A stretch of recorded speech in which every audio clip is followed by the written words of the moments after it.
Think I'm live. Am I live? It's a blank screen. Oh boy. Here we go. Live Metropolis. I'm Professor Matthews. I'm going to talk about Metropolis. I just went through the movie and taught it to a class, or we discussed it. And I thought I'd do a live stream on it. Very quick and dirty live stream. I'm going to give you my thoughts on what the movie's about. A lot of themes, ideas that are coming up in this film. And these are my own ideas. I really actually haven't researched any of this.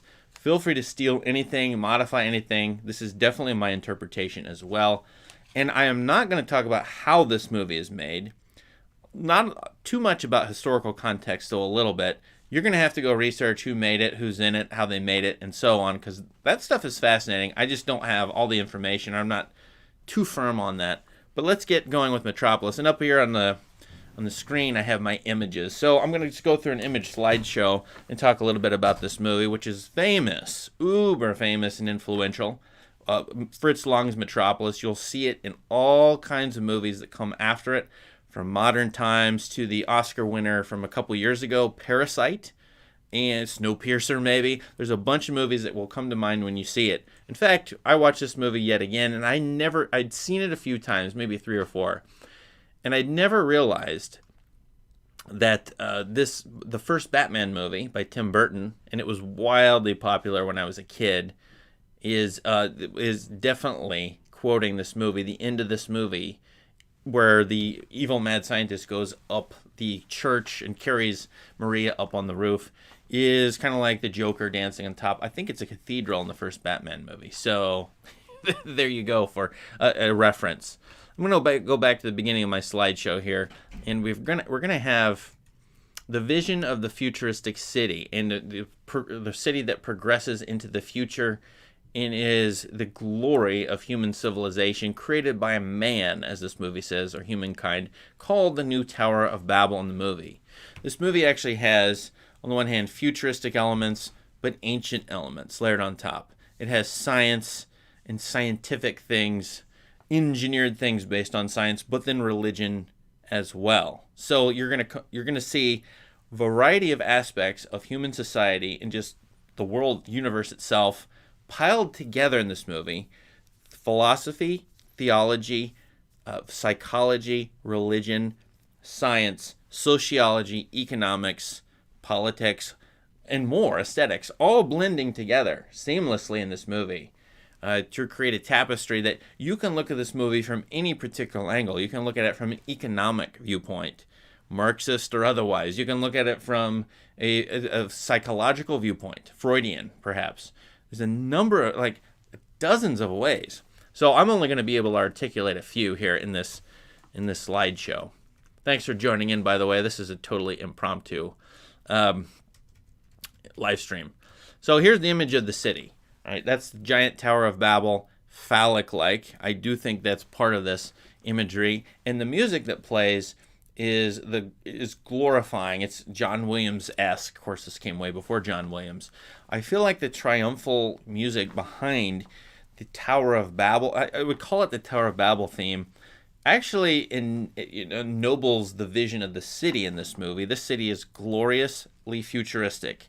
It is the symbol of progress, and now I'm going to give a lot of spoilers away. I'm going to assume you've seen the movie or you don't care about spoilers. Okay, so spoiler alert right now. The end of the movie kind of verifies that the city should be alive and active. This Tower of Babel is not overthrown at the end of the movie, as it is in the Genesis story, right? And so then you have a city that is, I think this movie lauds the technological progress of the city. And I also think this is me talking, a Marxist movie where the capitalist paradise here, this utopian vision, is overthrown. I believe this is even anti-Marxist, anti-communist, and I'll give you a little bit of that later on. Because the city exists at the end of this movie. And in my science fiction class, I just talked about a great and famous story by E.M. Forster, British novelist, English novelist, The Machine Stops. And you should go read The Machine Stops now. In that, you have subterranean people who believe that they've progressed, and machine controls their whole lives. At the end of that story, though, the machine is destroyed, and they have to go back up onto the Earth's surface. You don't have that kind of a horrible apocalypse in this movie. In fact, the end of this movie is not destruction of what exists and then a hint that something will be rebuilt. And the machine stops, it's totally destroyed, this gigantic machine that runs people's lives. So I feel like the beginning of this movie, which is kind of warning us about the post-industrial revolution and how it's destroying human bodies and alienating workers, is then, by the end of the movie, actually the machine is affirmed entirely. So let me go all the way back.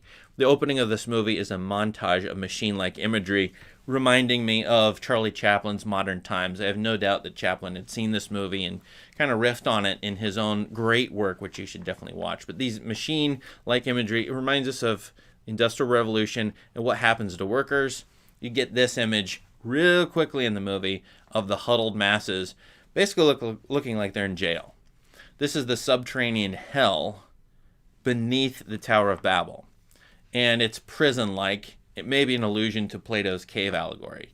Now, you'll notice in this movie that, one, we return to this at the end of the movie when the workers try to break out of the prison. They're frenzied by the fake Maria, or the robot, the female robot. Is she a simulacrum? Probably. Who incites them to rage, and erotic rage, and they go break out of the jail and go back up to the middle of the city. But the hierarchy in this movie can't be ignored. So just to basically lay it out for you, see if I can get my hands right. You have the workers' city right here. Oh, my camera's out of focus. At the bottom is the workers' city. At the top are the elites. You know, Johann Friederson, who runs the city, is at the top. Top versus bottom. And then what's in the middle? So this movie plays with a tripartite or three-part structure, top, middle, bottom. And that's going to be key to the movie. Politically, that structure is elites at the top, masses here depicted at the bottom. And then, of course, throughout the entire movie, it's a thing that cannot be missed, is that the middle, the thing that connects the top and the bottom, is lacking entirely. In fact, it's corrupt, as I'll show you in just a minute. And what's needed is a mediator, who's called the heart, going between the top and the bottom to unite them. The top and the bottom are separated politically, socially, psychologically, all kinds of separations. So top and bottom need to be united by a mediator. And of course, the end intertitle, which I will show you, is like screaming in all caps at you that these two top and bottom have been united by a middle, by a noble, just middle, which is the mediator. Spoiler alert, it's Frater, the son of Johann. I just love saying Yo, by the way. In English, that's so fun. So anyway, you'll see top, bottom, and then the middle is corrupt, or the middle needs to be fulfilled. And that hierarchy, that literalized hierarchy, is in all kinds of science fiction. The tower imagery, the elites are at the top, the masses are at the bottom. Of course, it's in H.G. Wells' The Time Machine. It almost comes right out of that from 1896. But I've seen it many, many times in science fiction at the top, the elites, the bottom of the masses. Funny enough, I watched recently the Mad Max quadrilogy, Mad Max 1 through 4, and definitely movies 3, Thunderdome, and 4, Fury Road, and you can see it in Fury Road all over the place, are quoting this movie endlessly. At the top are these elites who have the gardens in Mad Max Fury Road, and at the bottom are these sort of brainwashed masses. And that's what you get in this movie at the beginning, which is, the basic labor economic layout sociologically at this very time in history and before. Yes, I am live, by the way. I don't know who's asking this in the comments. It's great. I'm just throwing an impromptu live thing on here. Now, at the top in this movie is this Club of the Suns. Actually, there's 3 parts to the top. The bottom is the workers' city, and it's a subterranean hell, quote unquote. The top are the Club of the Suns, depicted here. It's like some athletic club, but I think it's to remind us of Greek gods. It's like a Mount Olympus-like place. And then there's also the club, the swinging 1920s jazz club, Yoshiwara, sort of globalistic vision. And then, what else is? Oh, then the managerial office of Yo. So they have these three things at the top here depicted. The Club of the Sun. Oh, the Eternal Gardens. Eternal Gardens at their top too. So this Eden-like, Olympian-like thing is at the top. The hell of the workers is at the bottom. right? So we've just jumped in the movie from top or bottom to top here very quickly. This is like 5 to 10 minutes into the movie. There's the depiction of the eternal gardens as well. By the way, if you can't hear me, if you don't, go ahead and ask questions in the comments. But if you can't hear me, let me know. If there's some technical problem, let me know. And then you have this son of Yo, the son of the father, the mayor of the city, or the head of the city, depicted here. And he's tempted to be a decadent young Greek godlike elite. And so here you see him cavorting with some kind of female in this top eternal garden area. But what happens next is he sees this vision of Maria. Here's Maria depicted as a huddled mass, with the huddled masses of the starving children, who we will see at the end of the movie. And she's gone from bottom to top, just as we have in the movie. And she's got all these children around her. And she says, we all are brothers. Or she says to the children, look at all your brothers. And this stimulates Frater to become the mediator of the heart. So he becomes the go-between between the elites and the masses, the workers and the capitalist overlords, the brain, as it were, and the hands. He becomes the heart. I should also add in here the body analogy in this movie is all over the place. Brain on top, hands at the bottom. This is told in the Tower of Babel story. The brain envisions the Tower of Babel, and it has this great art project, and it's going to enact it somehow, but it needs the hands. And the hands are the masses of laborers, the actual slaves in the Tower of Babel story that's depicted for us in the movie, who enact the brain's vision. The problem here is that this is like classic master-slave division. Masters up here, eating in the eternal gardens, enjoying their lives. At the bottom are like the 90 to 98%. Who are doing all the labor, and their lives are being wrecked. What's going to come in the middle is the heart. What is the heart? Emotion, empathy, justice. Well, no matter what it is, and maybe it's all of those, the mediator here becomes Frater, the son of the father. Who, Frater, it's really interesting in this movie because in Marxist revolutionary terms, the masses are to see, the proletarians are to see their plight, to rise up, to overthrow their masters, the capitalist overlords. Sorry, I'm going in and out of focus. It's because I'm waving my hands around. And you might be tempted to read this as Marxist. I read it as anti-Marxist, a reaction to the communist revolutions of the time, specifically the Soviet Union or 1919 revolution in Russia, because that's not what happens at the end of the movie.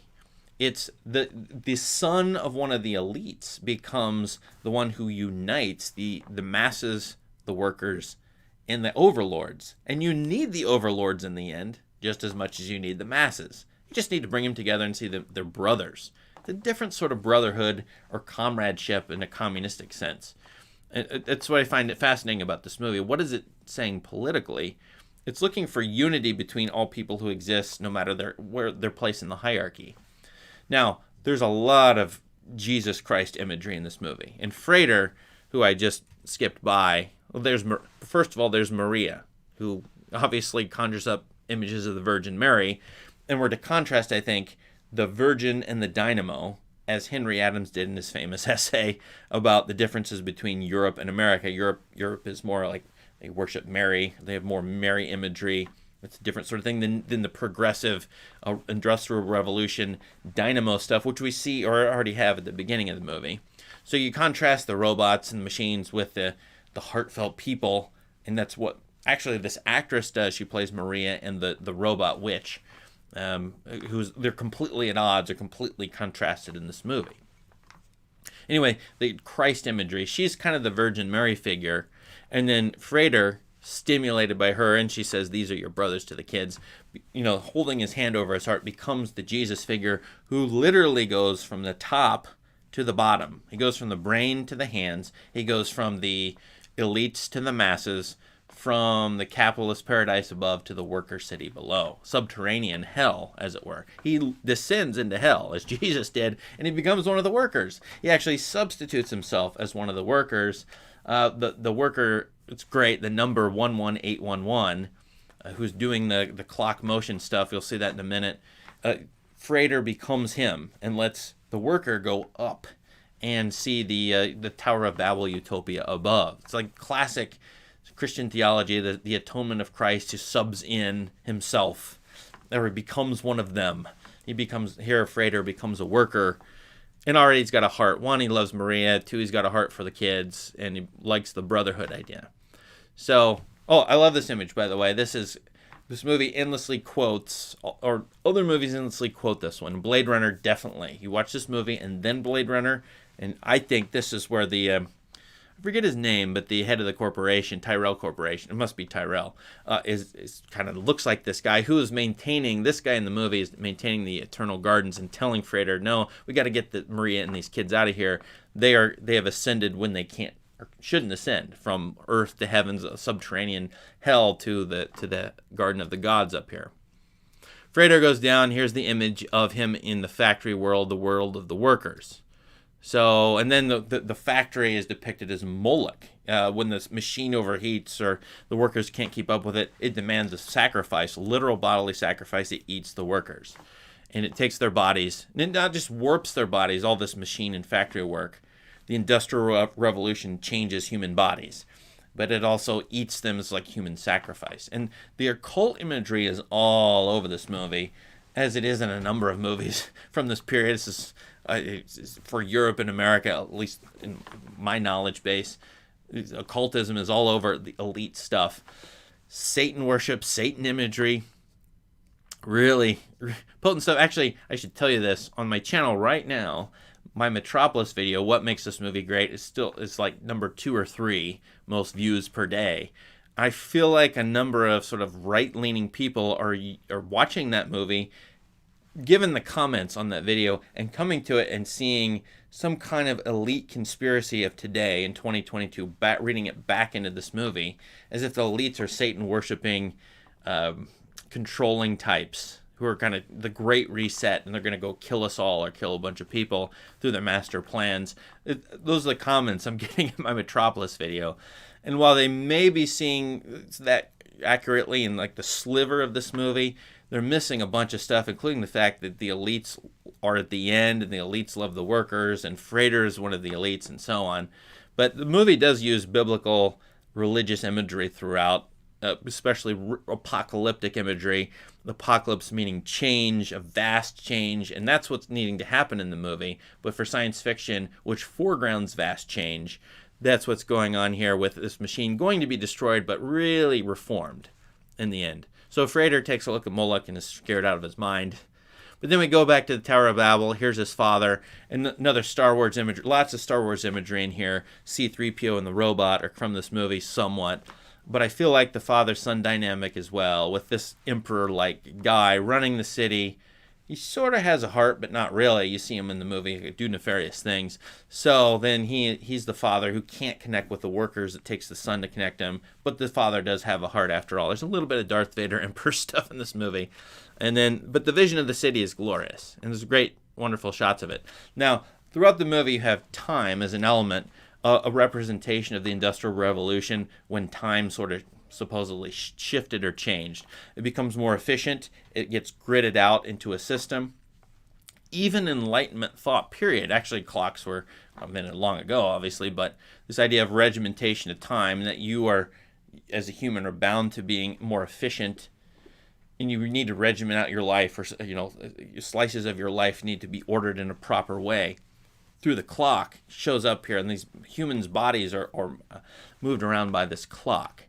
And it's science fictional because the 10 is about the 10-hour shift, but it's 24-hour clock above. There's lots of this kind of imagery in the movie associated with control of the workers, I feel like. So here Frater is going to substitute himself for one of the workers. He does. That's what he means by someone needs to stay with the machine. Now, I just talked about some of the tripartite structure, above, middle, and below. Brain, heart, and hands. The analogy, the body politic analogy in this movie. And then elites, masses, and then what's the middle? In socio-political terms, is it the bourgeois? Think on that. And at the end of this movie, affirming that the bourgeois need to be the heart of society. But in the middle of this movie, in the literal middle of the city, is a corrupt heart at the beginning. which is the strange. One, there's a cathedral there. Okay, so religion. Two, the strange house is in the middle of the city, which is this Rotvong character. Mad scientist who's going to create robot, and he's playing all sides and screwing around with, messing over all sides. So I think in the beginning of the movie, where you have the elites above, the masses below, this middle is corrupt, and that's why you need a heart in the middle, a mediator in the middle. Rotvong, this science all by itself, running amok, amoral, creating robots that are going to screw everything up, the top and the bottom, because in the end the robot goes above and below and creates havoc, erotic havoc in both cases. So at the beginning of the movie, as I was saying, this is a corrupt world because the middle is corrupt. What has to replace that science-y middle is the freighter character in the middle. So here's the Rotvong. I think I'm saying it right, with that occult imagery, the pentagram there over the robot. And I don't think robots are loved. Here, I think this is the first movie robot ever. There's the C-3PO figure. And yet, look at it, it's with devil imagery. Throughout the movie, this robot is associated with, Machine Man is what it's called, is associated with the Tower of Babylon in the book of Revelation in the Bible. This apocalyptic Babylonian idol that's going to lead you astray and destroy society. It's a symbol of decadence. For one thing, it certainly is when this machine man, who becomes a woman, by the way, goes above and corrupts all these young guys in this jazz swinging club in Yoshiwara. So there's a robot, and always fun for me to think about, do robots have genders? It's a man called a machine man, but of course it takes the likeness, the image of the woman, Maria, and it totally corrupts that. The scientist has to give the image of a human to the robot for it to become a humanoid or an android. They wouldn't have said android, so I'm going to say simulacrum. It looks exactly like a human, and that's what the scientist here promises. It's a wonderful idea in this movie that you may never have, a lot of science fiction picks up on this, where the human and the likeness of the human, you can't tell the difference between them, so everyone's fooled. And how do you know the difference between a thing, a simulation, an android that looks exactly like a human, and the human itself? Classic Philip K. Dick scenario. This movie already has it, which is great. I absolutely love that about this movie. And so then this woman robot, this man robot, it's an it. I don't know, but it is a perverse woman. It goes from a man to a perverse woman in the movie.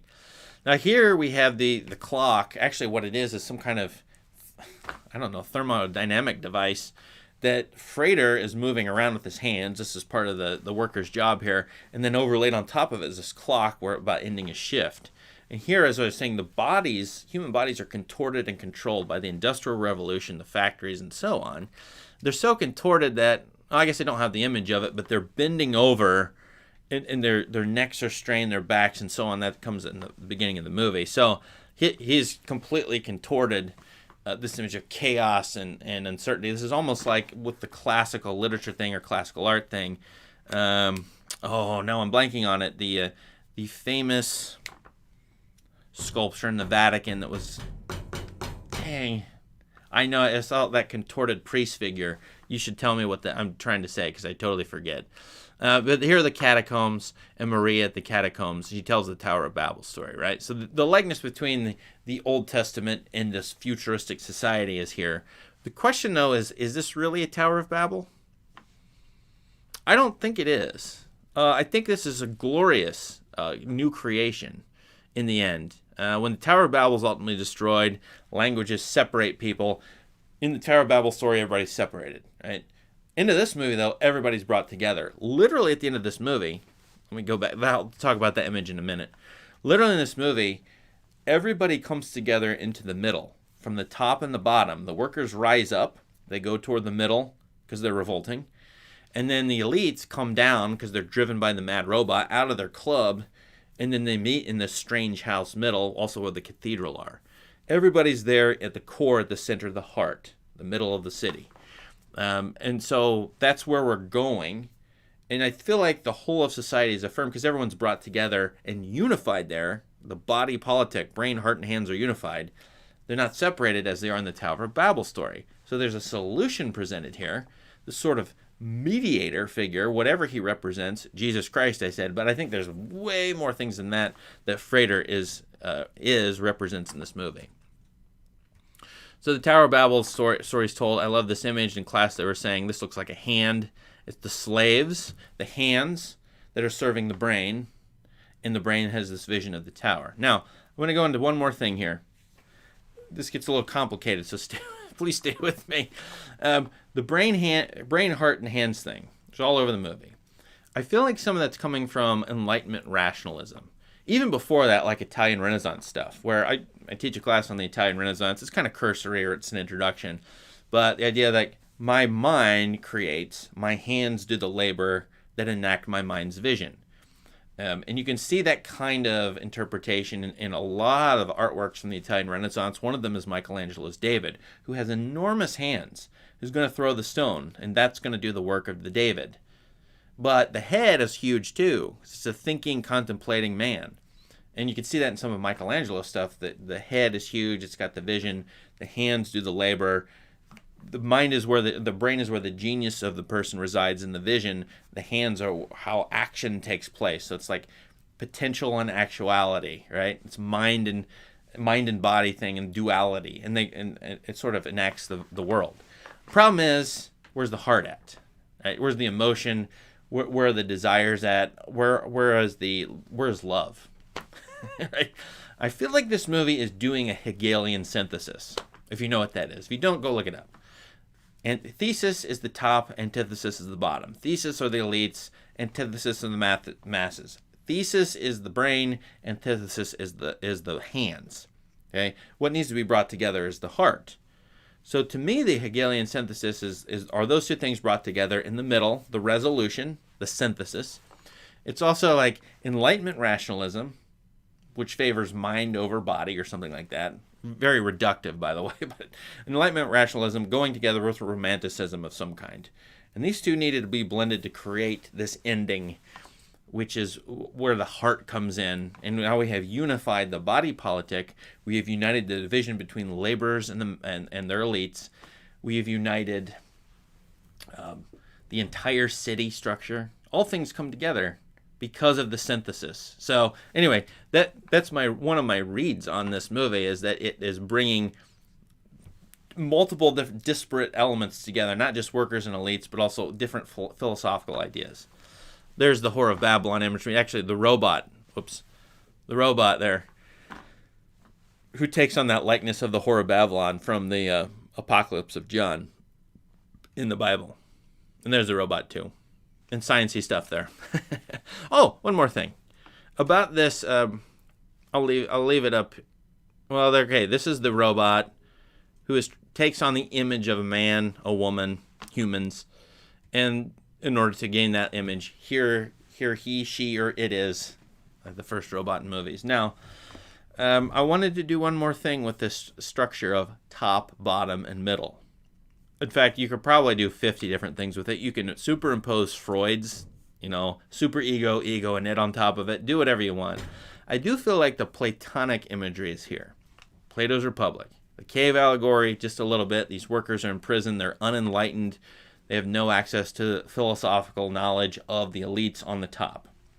And as one student in my class just kind of came up with, is when I mentioned the name Plato, she's like, oh, philosopher kings.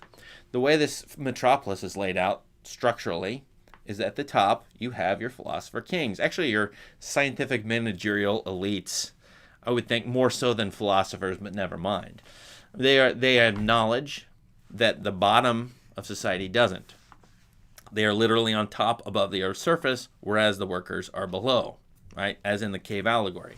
Now, in Plato's structure, for the city, but I think also for the individual, you have at the top logos, the reason which the philosopher kings need to access. That's how they learn philosophy, is look at the idea.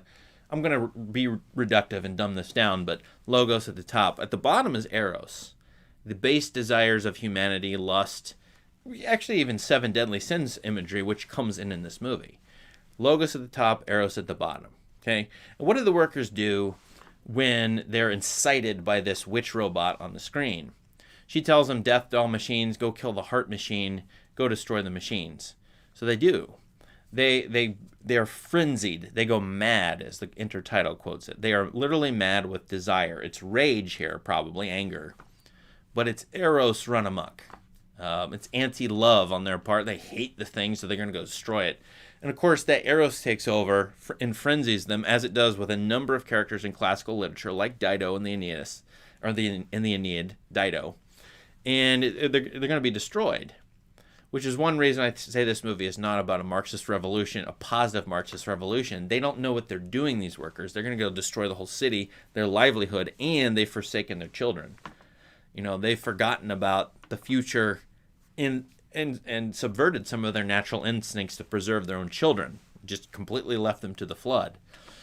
And so that Eros takes over at the bottom, and it kind of does at the top when this witch robot incites all these elites in the decadent club to just be hedonists. There's a great intertitle on this movie which says, "Let's do all the 7 deadly sins for her." And so they're all led by Eros to come to this middle because they're all sort of have corrupt desires. Now for Plato, and I'm not the Plato expert, so go quote somebody else on this. You have Logos at the top, Eros at the bottom. What's in the middle? What's in the heart or the middle? It's thumos. This desire for, and there's a lot of interpretations of it, but I would read it here in this movie as desire for justice. Desire for to be seen and recognized, to be known, and you want what's right. For the workers, they don't have that. In the Tower of Babel story, the hands are not seen by the brain. The workers are not paid attention to by the elites except to manage them and make sure they stay in their place. So the thumatic desire for justice is what's missing from this movie, and Frater wants it with his brotherhood ideals. And Frater is going to unite them together so that the workers can be seen literally, not via video phone, but in person by the elites, right? And the desire to be seen, the desire to have justice, the thumos. So that's the Plato division, Logos, Thumos, and Eros. Go use that in a paper somewhere, but read the Republic first. It's great. The Republic is about the unity of the city and how a city can work, but it's also about how a soul, an individual soul, can work. I have a friend who's Plato. He loves Plato, and he reads Plato's Republic more as about human psychology and spirituality than about politics. Everybody thinks it's a political book, but maybe it's not, right? So here the witch robot. I call her a witch because she's burned at the stake at the end, and then she enacts sort of whirling dervish frenzy everywhere. Here she is having the Tower of Babylon imagery, and these guys become lecherous. It's such a weird and fascinating sequence to me. I'm not going to show you all the sequences. I only have images for you here, so sorry about that. But ooh, this wonderful Argos-like image is great, of all the eyes staring at her, and then all the faces becoming lecherous as well. So she goes at the top. The witch robot seduces everybody. She goes to the bottom, incites the workers in this sort of Marxist way. Fascinating that she makes the elites decadent, and she makes the workers want to revolt. Both of those are bad, because by the end, I think, she is the one killed. She needs to be eliminated. The robot, the human simulacrum, needs to be gotten rid of. We need actual humans at the end of this movie, not simulacrum. I think this movie, you could read it as anti-robot, right? Get rid of them, or, as in the case of Star Wars, just make them a bunch of servants. Right? Don't let them become elites. No robot should ever rule over us. We should rule over the robots, right? By the way, WALL-E has similar kinds of ideas, and you'll see in Metropolis in weird ways come in WALL-E. So she incites him to sort of Marxist revolt, kill them, machines. They do. Frater wants to stop her. He's the one who knows she's not real, right? Because he's in love, because he knows justice. Frater can detect the fake, the fraudulent. That's interesting, and the workers can't, because they're frenzied by Eros. And here you see them back to the beginning of the movie. This is not the beginning of the movie, but they go back to the location of the beginning where they're going to break out of their prison. And what's fascinating when it deals with Plato's cave allegory is they're not doing this because they recognize the fraud perpetrated by the robot. The robot's telling this wild, crazy story, and it's hurting them, right? Like the puppet show in the cave allegory. They are going to rush out on behalf of the puppet show that they've been shown, and they're deluded. And as I read them, they're full of Eros only. Their base desires have taken over, and they're frenzied. Now, I absolutely love this. This is about 2/3, 3/4 of the way through the movie, when Yo is trying to call Grot, the head of the workers, to see what's going on. This image is really neat because it's talking about the final image when and I'll show it to you, when Frater in person unites the two of them. Okay? These two guys need to be united. The top, the bottom. The elites, the masses. The worker, the capitalists, the workers. The brain, the hands. And here in this image, they are united. But it's a false unity. The thing that's falsely uniting them, again, is technology. The video phone, way ahead of its time depicted here, is the mediator. The technology is the mediator, bringing them together. But, as we know, this isn't the real bringing together of the top and the bottom, the elite and the masses, and so on. You need the actual human mediator to do that, not technology. So technology is a stand-in or even a fraud in this movie, in my opinion. I'm sure this is wondrous, this video phone for the 1920s. It's still, well, up to about 10 years ago, it's still been wondrous. Today we look at that and we say, well, they're just zooming. And that's probably annoying. But can the internet, can computers, bring us together? Or are they false mediators for real human communication and relationships? This movie was on the forefront of saying, no, computers can't be a stand-in or can't be the mediator. When we're separated, and you can't, bridge that gap via technology. Hope that made sense. And there, her Grot is saying to the workers, "Have you gone mad?" That's my interpretation of Eros. They're literally going crazy, forsaking their own children, destroying the city. And that's where I say this movie is anti-Marxist, anti-communist revolt, maybe Soviet Union in the Soviet Union sense, because this is going to ruin something. It's destruction. You're letting Eros go. Maybe this is also quoting the French Revolution, and these people are sort of quasi-French revolutionaries. Here's the decadent club, Yoshiwara, this sort of globalist elite club. I love Yoshiwara is like Japanese, the name, and then it's got all races of the world and all kinds of styles, and they're all decadent up there.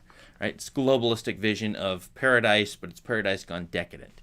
So this is a problem that needs to be solved, and the robot is misleading them. And this is exactly what she says to the elites. Let's all watch as the world goes to the devil. She's a hedonist.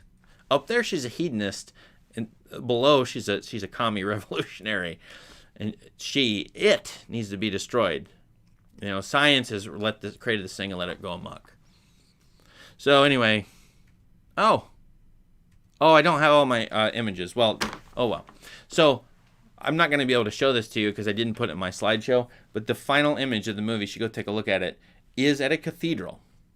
And it's fascinating that you need church in the end. You need religion in the end. And it's the heart of the city. It's in the middle of the city, between the top and the bottom. It's the place where unity is going to take place, is this cathedral. And it's a wonderful image of these workers coming up from the bottom of the image. And they're pyramid-like. And they're rising up from below. And above them is Yo, Frieder, and Maria coming out of a church door.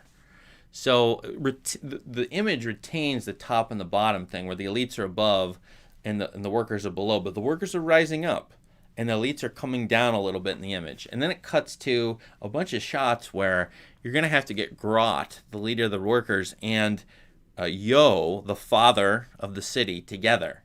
But Yo won't shake Grot's hand. So what happens is the Frater comes and brings their hands together in unity. It's a wonderful image. It's like, if you've ever seen the Sistine Chapel, it's like if you put a person in the middle of that and had God's hand shake Adam's finger. And that's what Frater is literally doing in this image, is bringing these two that are separated in the Sistine Chapel just by a tiny bit together in Marxist or even just general socioeconomic terms. The capitalists and the workers, they need to be united by what? A mediator. The elites and the masses, they need to be united by what? I'm always tempted to read this movie as like saying the bourgeois need to have a heart. In fact, the bourgeois are the heart because of the middle class, right? Maybe Frater is descending to the middle class. That's at least one way to think about this movie. So you should go look at that image and see it as being completely different of Frater bringing the hands together live and in person from that video phone image where these two guys are brought together, but not in a real way. It's a simulated or even a fake way by technology. What you need in that image right there is Frater to come, for Grot to be there in person as a real brother. Yo is his brother, and Frater is going to unite them as brothers, which is kind of Jesus Christ-like, and he brings reconciles the Father to the sinners or the slaves or something like that. So what is this movie about then? All that stuff. Every single bit, you can cherry pick whichever part I said in this video. You can take any of this and put it into Weimar Germany, early 20th century politics, sociology, economics, psychology. It's a fascinating movie to look at. You may not even like watching it, but if you start to think about it, it is blending all kinds of ideas together. And it's rightly so a very influential science fiction movie, which you'll see in all kinds of films. The one I'll mention here, I didn't even give it good reviews on my channel, but it's worth mentioning, is Parasite, by the one that won the Oscar several years ago. It's got that gigantic flood scene in it, just like this movie does for about 45 minutes. It's got elites versus the peons, the poor people versus the rich people. And it's a modern-day realistic Korean film, right? But it uses Metropolis, and Mad Max Fury Road uses Metropolis, and on and on and on. So you have to watch this movie to even kind of understand where movies are going in the future, at least in terms of form and ideas, and how the form and ideas blend together. So anyway, I know this was a quick talk. It's my quick improvised overview. Hopefully this helps, but comment on this in any way possible. I'm happy to take your comments, including, tell me my interpretation's wrong or give me more evidence for your interpretation. It'd be great, because there's so much to dig into this movie. There's a few comments here, so I'll just read them. So bye if you want to leave, but I'll look at the comments real quick. Not too many. There's a few people here. I opened up this impromptu. Yeah, Fritz Lang. What's fascinating about Fritz Lang here, he's Jewish. I think he's part Jewish. I forget. But he's told by the Nazis, hey, we absolutely love this movie. I try to watch this movie and see how the Nazis could like it. I don't understand, personally, how that... But I don't know enough about German fascism to tell you that. One of Adolf Hitler's favorite movies. Now, why? You would seem like it'd be the opposite of that. He's setting up his own hierarchy, in my opinion.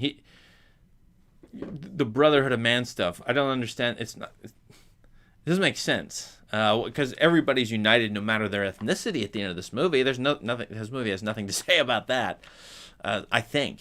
But who knows? Maybe you can just read it. Maybe Hitler did, just as a German-only movie. I don't, because the Yoshiwara Club is globalistic.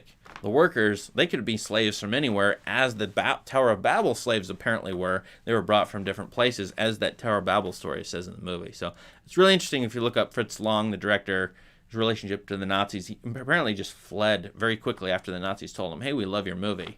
He got out of there and went to America and made a bunch of movies. So, yeah. Did I know that David Bowie's montage? No, I didn't.